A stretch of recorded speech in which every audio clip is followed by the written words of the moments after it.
we'll get into this survey afterwards. But first, I would like to ask you guys, because you've just been to a meeting in Hollywood, in Los Angeles, about this very thing, about the situation of Nordic game composers and game composers. Perhaps you could start by saying something about that panel and what came out of that. Absolutely. First of all, what we did, that was not really just about Nordic game or film music composers, but on a global scale. And what we have learned as ECSA is that when we have arranged roundtables, as we did, for example, in New York, with the streaming services, you realize that people think they know quite a lot about their own business, but they don't. Often there's something wrong in the business and it's always someone else's fault. And kind of with that notion, we went to LA on a very high level, great colleagues from the States, and also we brought some like Johan Söderqvist from Sweden. And what we learned there was the same thing. Everything that we knew about our colleagues in the United States, the terrible deals, how they are forced to give away every right, was not really correct. So we realized, and also having this study, the Nordic study, or at least the basis of that with us, we realized that there are some good and some bad over there, and we need to have a closer collaboration. For example, we thought that everything was a buyout, but in the Nordic countries, we're pretty safe with our own rights. In some countries, it's the contrary, actually, in the Nordic countries. And you realize that our American colleagues were very strong in maintaining their writers' shares, which is 50% of what they call the ASCAP money. There are other societies as well.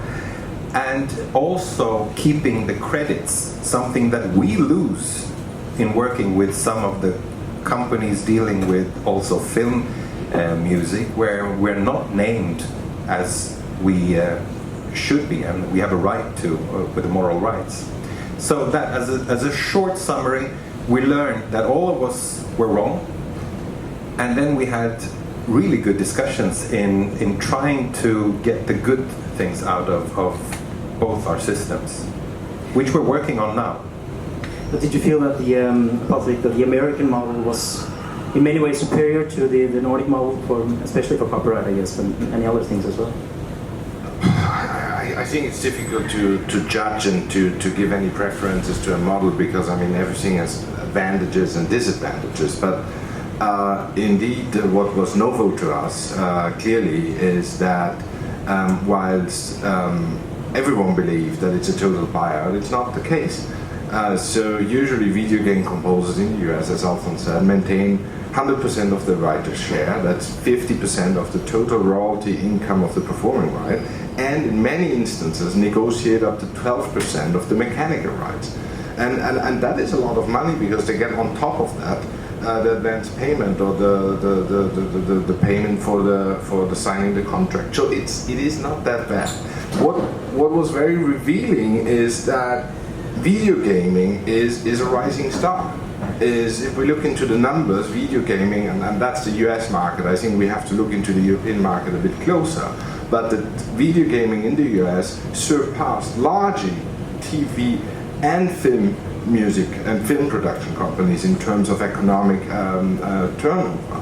And the relationship of the fan base of the video gamers with the music of the game is totally different than the relationship between somebody going to the cinema and watching a movie. So there's a stronger solidarity, and the place of music is differently. I don't want to give any, roles in that, but also how is the music composed? It was interesting to learn from Ian Zru and from other of the participants that they write the music, and those who develop the games listen to the music when they do the graphic, which is totally the contrary. So I think video gaming got some dynamics, and it's very interesting to see what could be the models in Europe, where we can see, let's try to keep the good models in Europe, but also some of the elements of the American, because I mean it's not that bad. I just wanted to add that also in the gaming industry, we realize that some of the obstacles are really a lack of communication, of terminology. We were talking, for example, with some of the gaming industry representatives on the big problem of having the moral rights, clearly stated in their contract. And we realized, so we have really different opinions on this, and then we continue talking, and we realized, and they asked, so what is moral rights? And then we got into what it actually was.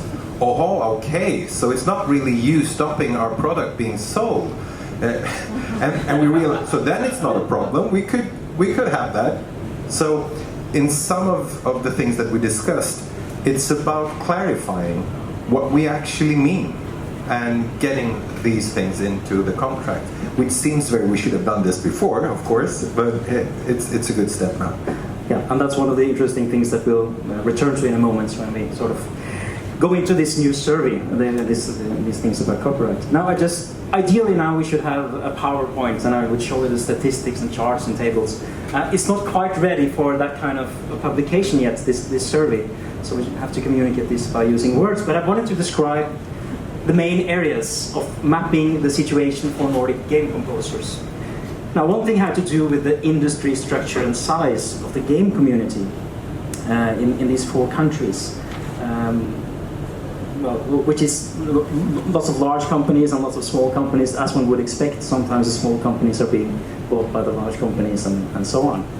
And a lot of the revenue is from international sources. So there is a relatively big industry in the Nordic countries, game industry. I think it's interesting is that the conclusion of this study basically says that the dominant model where we are heading in Europe is a buyout, is a model which conflicts with the traditional,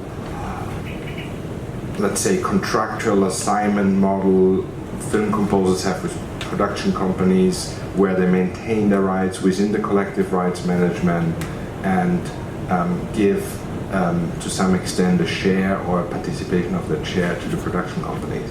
And I think that is a problem for many composers. I think you maybe can say something with the solutions you found in SCARP, but for many composers who do have either to write under a different name because they are a member of a collecting society, GEMA or STIM, and that exclusivity of their assignment and their relationship with their collective society prohibits them to write for that because they would have to withdraw. Or, as I just said, they have to withdraw from the society so they can work for the production company. And that's certainly not an ideal scenario because it's not good for the composer, it's not good for the society because it weakens the society, and it's not good for the production company.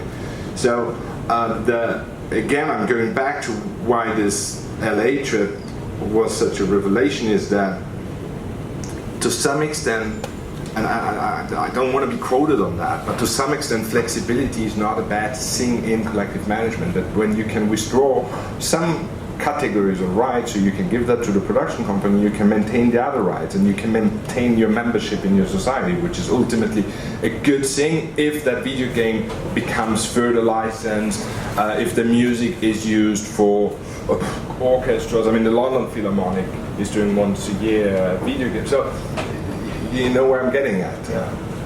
That is the big hot potato topic. I was hoping to say that for last, the copyright discussion. I just wanted to give a sort of overview of this survey, what it deals with. So industry structure and size, public funding in these countries. It has to do with the skills of the game composers, their backgrounds, their education. It has to do with the conditions of their employment and their work responsibilities, and it has to do with copyrights. And we can't go into all of this now, but there are a couple of these points, and we've already started the discussion about copyright. But before we go back into that, I wanted to talk about the skills of the game composers in the Nordic countries. Because doing this survey, I did the Norwegian survey, and I was struck by the differences in backgrounds. Because there is no education for game music in the Nordic countries. Very little, at least. Sweden has some, I know, but... No, I think you're right, but there are similarities, and this goes. I think that in the Nordic countries we have an infrastructure where we have access to internet and what the gaming industry said. That was really, why are the game companies in Sweden so successful? They're successful in the other Nordic countries, it's just because I talked to them in Sweden. They said that it was the great reform where you have subsidies on a computer that you could have at home. So that was meant then for the parents of a company. They could have that at home, but it was the children really starting programming and doing. So that was what they said about, the programmers getting so successful, and that has been, they have been working alongside composers that have not traditionally been maybe the film music composers, but rather working in the companies on different levels and also composing in this. Sound designers and composers. Absolutely, which is a bit changing right now. What you see with the big games that more and more have quite established film music composers working in them as well. But there's one thing, I just want to add one thing. There's something interesting in how we in the Nordic countries as composers work with game music. And when EA bought DICE, a company in Sweden, they realized they have this structure of how they want music to be licensed, how people should work in their company. They had a look at DICE and realized that this is working very well. We're earning billions on this, let's not change anything. So they made an exception. So they're allowed to use the composers that they want, also locally and in a different way than they actually are in the other companies that they own, which is quite interesting because they see that something is working and they haven't really analyzed it to see what it is, but it's, the money is flowing in, so the composers are left alone, from what I understand. True, and more educational institutions are also starting to recognize the importance of game music. One example in Norway is 2 colleges merging recently, one for sciences, the other for film workers, and they have their own film music program. And of course, by merging these two, there opens up this big possibility of computer programming, film music, game music. Of course, there should be some game music. Yeah, and I think we shouldn't forget also that game music, as well as film, of course, is maybe the one place where a new generation truly gets the music diversity of every genre that they wouldn't listen to otherwise. They wouldn't listen to that kind of music, sometimes classical or from the 10 biggest hits or somewhere. But in the game, they love it and they have a very close connection. You can see that on all the forums also where they're really analyzing the music and they love it and they go to the concerts.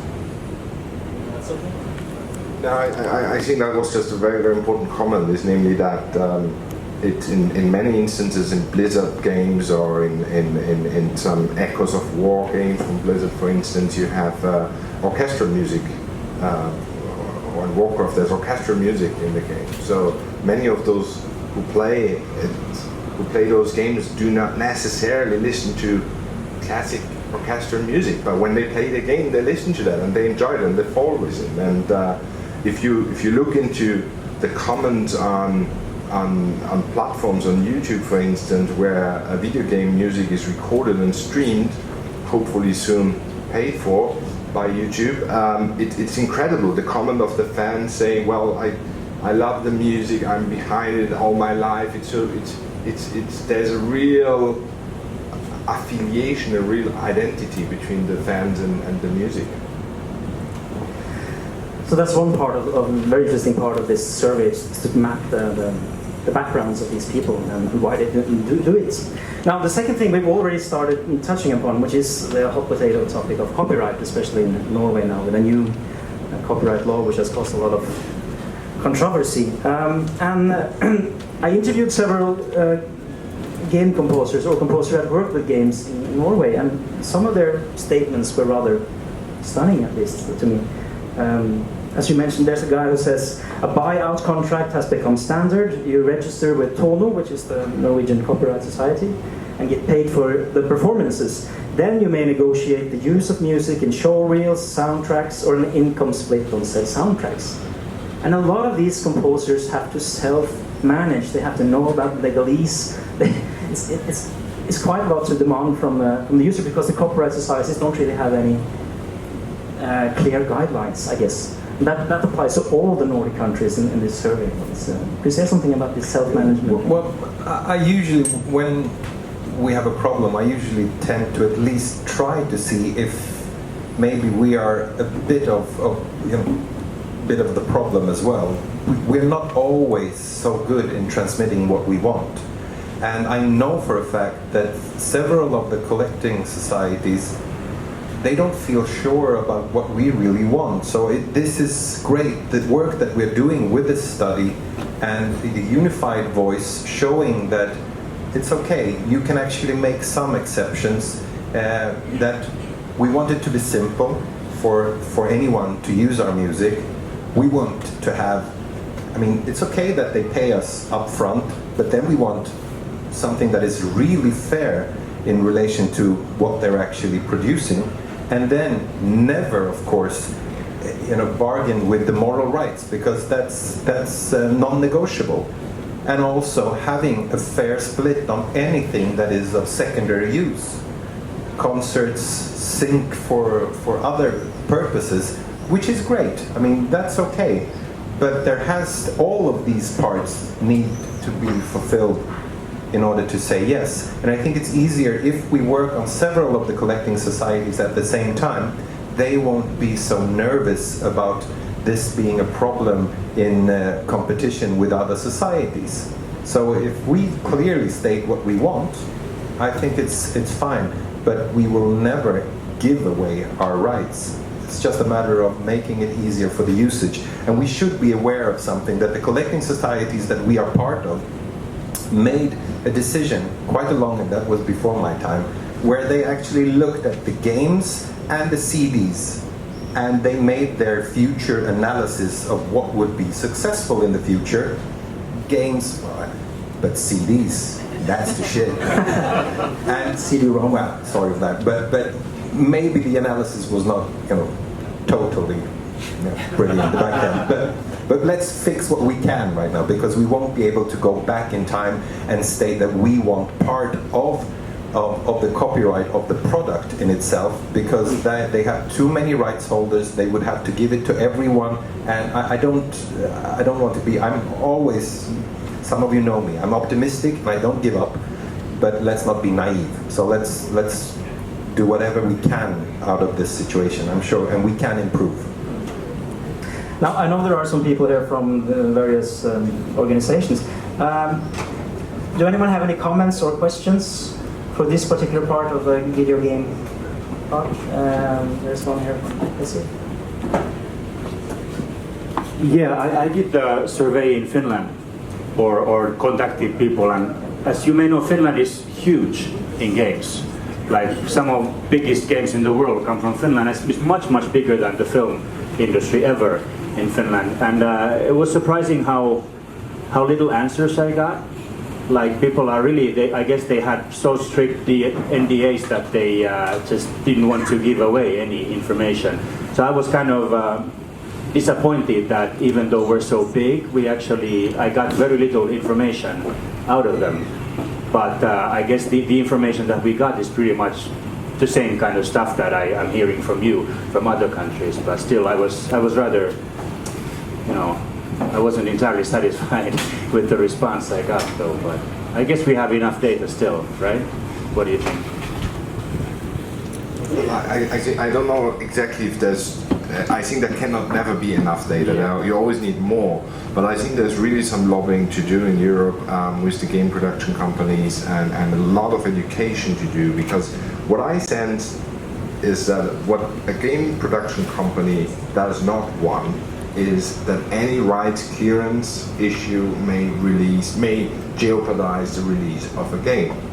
So if the rights are cleared, it's done. And then the remuneration is a separate issue on how this is divided and how this is negotiated, but that can be done on a case by case. But what seems to us, I think, is that game production companies in Europe are to a certain extent afraid of the very strong authorial rights we do dispose in civil law countries, the very strong relationship between composers and their collective management organization, which do have a very powerful place, fortunately, in their countries, but that because of this kind of tradition which we have in Europe, they ask those guys in Finland to sign an NDA and basically, here we are, that's it, you write under a different name, you get, maybe they get a good check, we don't know, we don't have the data yet, I think we have to do some research on that, but the information does not go further. So I personally hope that with the implementation of the Collective Rights Management Directive, which is being transposed right now in the most of the societies, that will help the game production companies to have the legal assurance that there will not be a copyright clearance issue which would jeopardize the release of the game. I just wanted to add one. Do we have any lawyers here? Good, then I can add it. One of the biggest problems my colleagues in the US states working with games is that the gaming companies, they have lawyers, they don't have a tradition of lawyers actually knowing the gaming industry. They're taking from an industry and they're very tough. In the music industry, we still actually have people working and kind of knowing what we're talking about. There you have someone that wants to have the lowest risk possible, and the lowest risk is when you say that you want it all and you say no to any kind of flexibility. So this is still what we need to show, is that there's an added value for our counterpart if they actually open up to some of these things that actually doesn't cost them. It's just that they want to feel secure, and let's just make them feel secure. I think that's the perfect ending for this part of the seminar. Well, first I wanted to get to know you and your work. And we talked a lot about education and backgrounds for game composers in the Nordic countries. Could you say something about your background and how you got into game music? Mine is very straightforward. I come from the Conservatory of France, so everybody knows about that. Knows that I know about classical music and all of that. Yet I was a gamer since my very young age, so I grew up with this idea of the moving pixel would be the next thing, and so I worked along with some other people doing graphics. I was doing music, so programming music at first. But nowadays, I mean, this is what's very important. I don't want to talk much about me, I think, because there are like fellow composers here, mostly, I guess. So it's not about me, but about us, I might say. The one thing that I tend to say is that we are the old guard.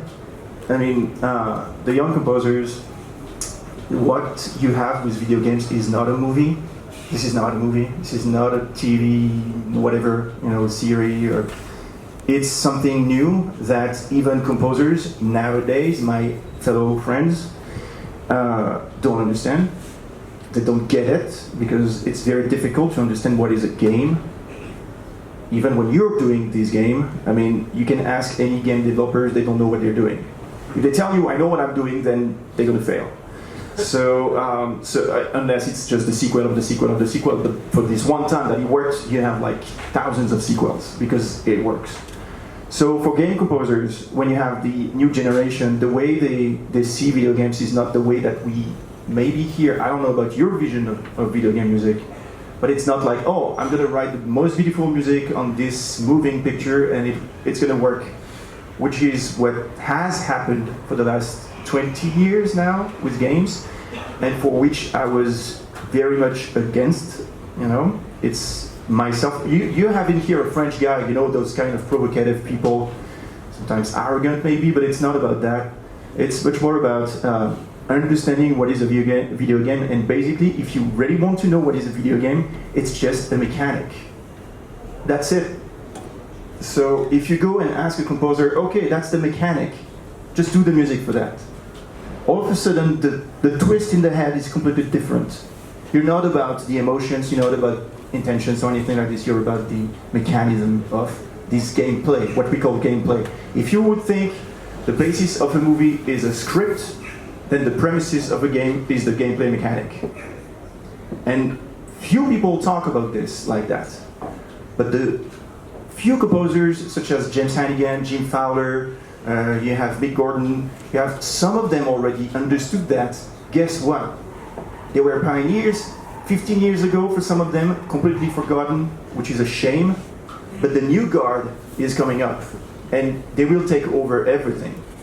So if you're a game composer or an aspiring game composer, you better interest yourself into what is a game and how it works. So sorry about that. So the young composers, this is what they're doing. But it's interesting, you're talking about understanding the differences, as I understand it, between circular storytelling and linear storytelling, which is film, and enveloping the audience. And you have done a couple of what's called survival games, which is very much about enveloping the spectator in a completely different way, Alone in the Dark and Obscure. Could you say something about that sort of idea, enveloping the... Yeah, all of these games that I've been doing, I mean, it's been 15 years now, were just mimicking Hollywood. I mean, games, they have this complex over Hollywood. You know, they're like, oh, because I'm the child of Hollywood movies in the 80s, you know, Aliens and everything. I mean, all video games, if you look at video games right now, you can see that the origin is Aliens from James Cameron. You know, it's like, oh my God, we wanted to do that, and we made it as video game creators. But now we're getting older and older and older, and we want video games to emancipate from this vision of recreating a movie. Of course, we still have games such as Uncharted. I don't know if you know about this game. It's a very successful game. It's an interactive movie, as well as this guy in France called Crunchy Dreams. They're doing very cinematographic experiences. Yet those experiences will tend to disappear in the future because video games are trying to find out their own language. They don't have it yet. Nobody knows. You know, VR. Everybody heard about VR, I guess, here. You know, it's the next step. So, ooh, what are we gonna do? You know. But so yes, I was doing these games, and those games were like movies. It's just that you are in control of the pace. Yet it's like a movie. You have sequence 1, 2, 3, 4. Even in Assassin's Creed that I worked on, I mean, it's an open world, so you do whatever you want. But at some point you get into a mission, and it's exactly as a movie. The one thing that is different is that the music will change accordingly to, oh, you're being spotted by the enemy, or they don't see you. So that's something you might know about. You know, the music is interactive, but those systems are being made by people that are not musicians, that are not composers most of the time. So it means what? It means that when you compose your music, sometimes you don't even know what the game is, and it doesn't matter. And that's a shame. I mean, a lot of composers, if you ask them, oh, how much did you play the game when you were composing for it? I've never had the game. And it's like, okay, so what do you think about the result? I've never played the game. They don't even know. So it's very unique, you know, the way we've been working in the video game industry. Yet there are a very, very great aspects of it. And one of those great aspects is actually, as you explained, actually the possibility to break the rules in many ways. Because I have to say that you've been characterized as, game music's eclectic daredevil. I think it was MTV who made that statement. And again, it has to do with this totally new landscape where you can break the rules. Yeah, it's not breaking the rules. It's just that there are no rules in games. There are no rules. You don't have a director that has like this vision and that has this, and I'm sorry if there are still directors here, this ego, you know. It's not about that, you know. It's a teamwork. It's very much like, of course there is somebody called the creative director sometimes, or the producer, or the lead game designer, whoever you want, that may have some, you know, last final cut, you know, like, okay, that's what we want because we need somebody like this. But overall there are no rules. Sometimes, I mean, all the game that I've scored, I know it will sound weird. I had like carte blanche. It was like, oh, you do whatever you want. Okay? It was not like, we want this. No, I went there, I asked them, you know, it's a collaborative process. It's not like, oh, do whatever you want. No, they've been talking with me, I've been talking with them. And in the end, it happened that I did everything that I wanted.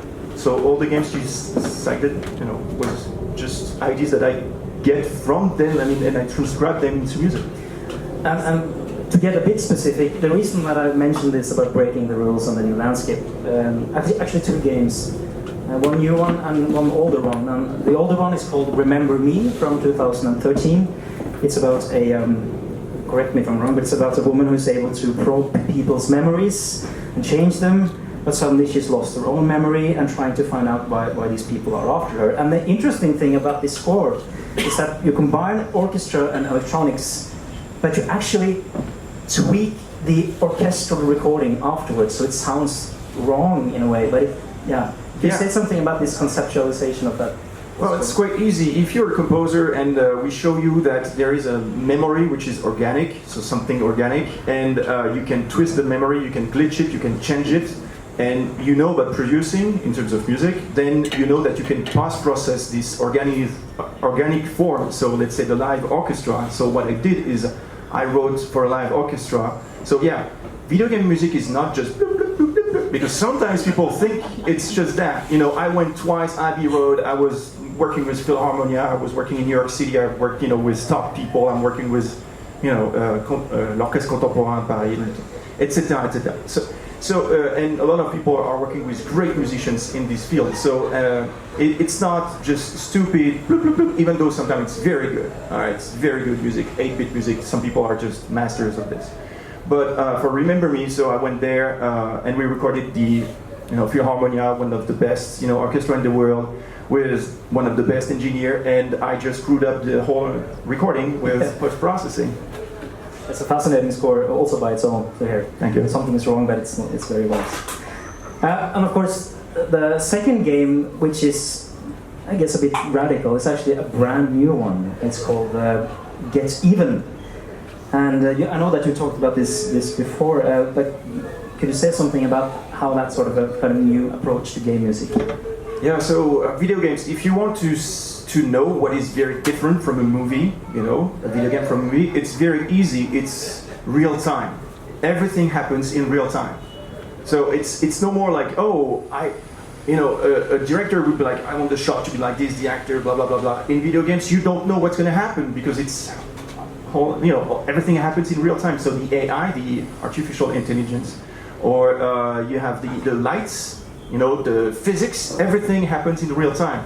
So I asked myself, I was like, okay, so if we want to go, using the video game field, we need music to happen in real time. And it's not like happening like I have a synth that is played in real time in the game. It's not like that. It's exactly as the, I'm sorry, I forgot his name, the director. He mentioned this, and that was amazing because he said, oh, I wish I could have like a music that was like sound design, all intricate, And this is exactly what I did, knowing that I'm a musician, I'm a composer, so I like chords, I like harmony, I like twist, But also I'm a gamer, and I know what music could do on gamers, and what is very interesting is that the first level of this game, that is released in 2 days, the first level, which is like 10 minutes long, has 1 bar of music. Just 1 bar. And everything happens in real time around this 1 bar. So I don't want to explain right now because it's complicated, it would be too long. But that's the power of video games. And why is it so interesting? It's because video games, they change every day the level. And so you're like, oh, if I have to rewrite everything, that would be very bad. So now with just 1 bar and few parameters, everything can be changed. So it actually uses sounds from the game engine. Yeah, it's using a lot of things. Yeah, it's complicated. I know it's quite complicated.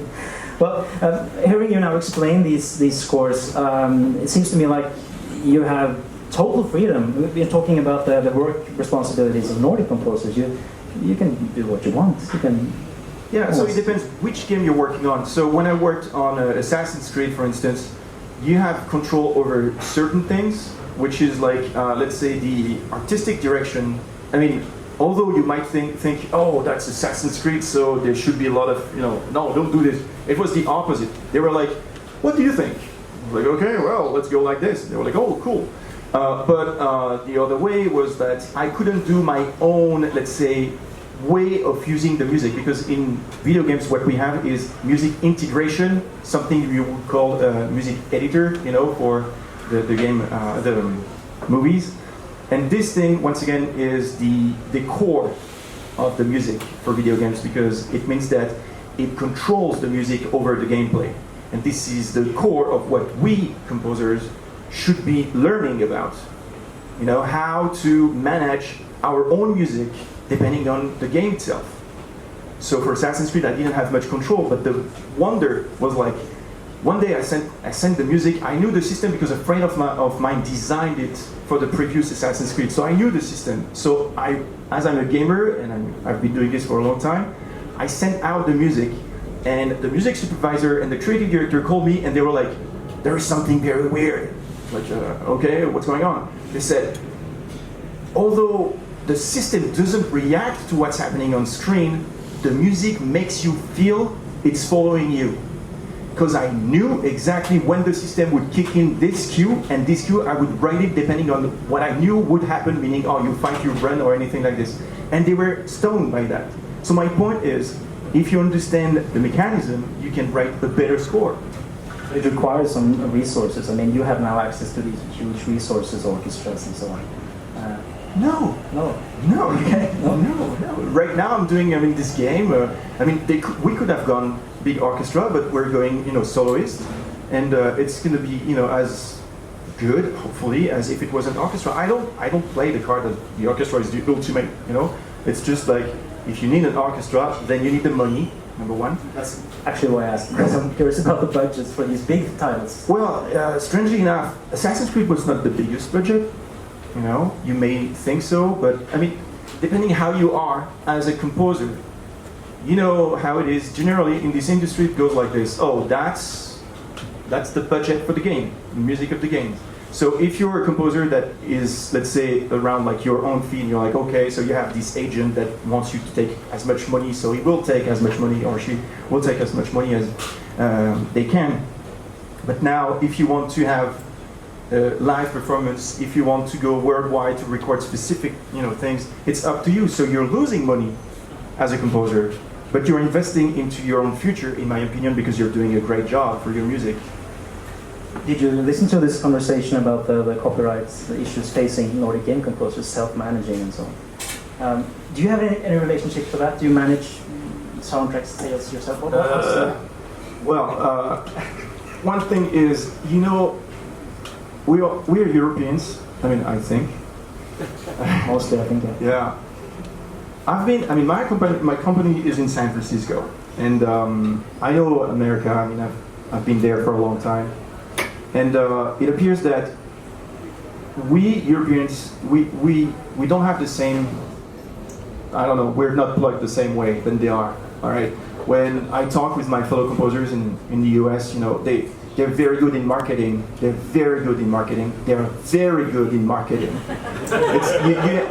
We can't beat them. It's incredible. They know everything. They know how to do everything. It's, my God. So they have also agents, okay?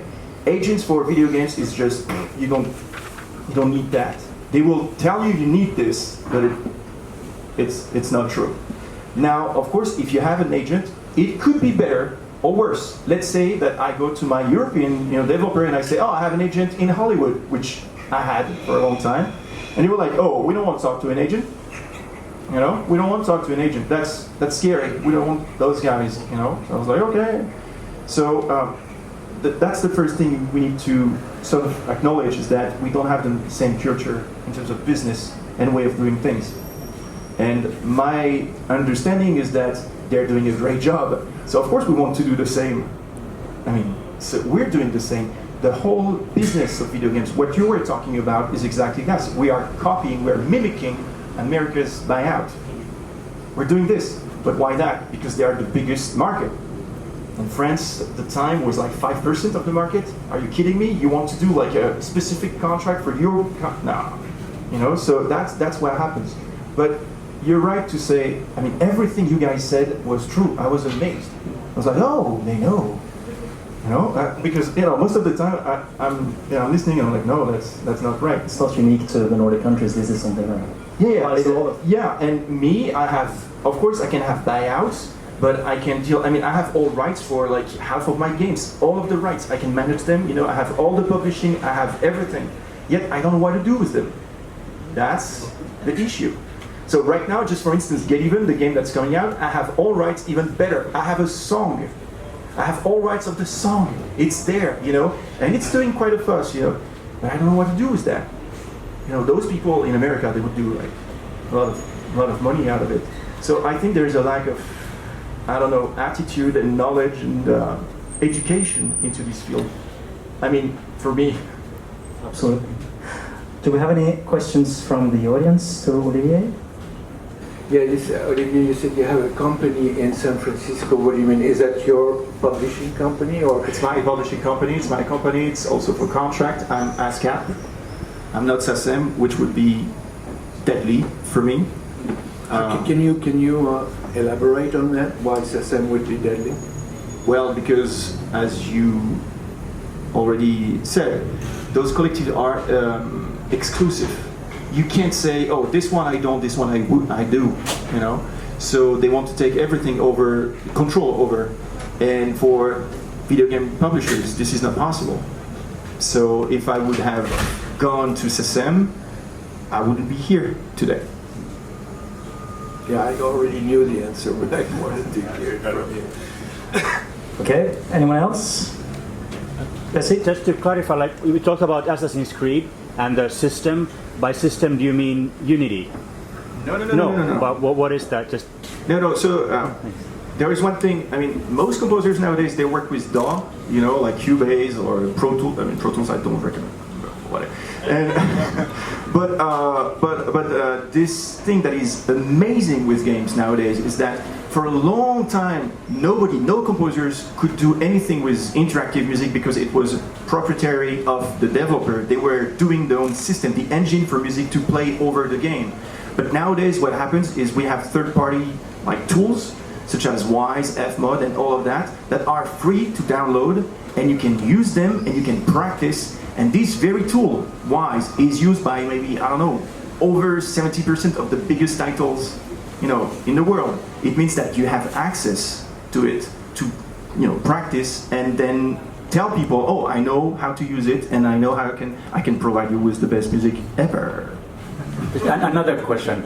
Like, let's say, like some game composers have described this like non-linear game composition as modular. Would you use that term? Like you have several like loops or patterns of music which then can fit over one another, so that you don't hear where the loop goes and stuff. Do you think this is like old-fashioned as well? Like you're going even deeper, or is this something you need to think about all the time? There is no rules. Once again, you can do whatever you want as long as you're dedicated to the medium itself. So meaning that you're supporting the gameplay mechanic. This modular, procedural, interactive score are all, you know, generated. All of those terms are good. There is no bad, you know, terms. The one thing is the result, you know, efficient. So we don't care about loops or anything like this. We care about the result, in my opinion. But yeah, I mean, you have to work with loops. Any other questions?